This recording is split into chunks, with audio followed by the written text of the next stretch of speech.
આ વિડીયોમાં વાત કરીશું પોષ વદ તેરસ એટલે કે પ્રદોષ વિશે। તેરસના દિવસે સૂર્ય આથમ્યા પછી 72 મિનિટના સમયગાળાને પ્રદોષ કહે છે। આ સમયમાં શિવ પૂજા કરવાથી મોક્ષની પ્રાપ્તિ થાય છે।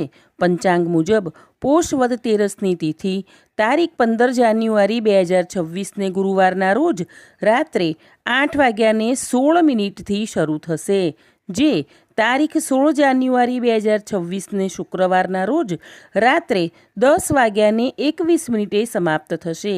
આવી સ્થિતિમાં ત્રયોદશી તિથિ પર પ્રદોષકાળ તારીખ 16 જાન્યુઆરીએ આવશે।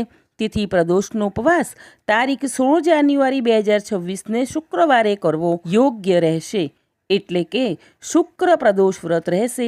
તારીખ 16 જાન્યુઆરીએ પ્રદોષકાળનો સમય છે સાંજે 6:16 થી 8:53 સુધીનો। આ સમય દરમિયાન શિવ પાર્વતીની પૂજા કરવી શ્રેષ્ઠ રહેશે। ચેનલને લાઇક, શેર અને સબસ્ક્રાઈબ કરજો।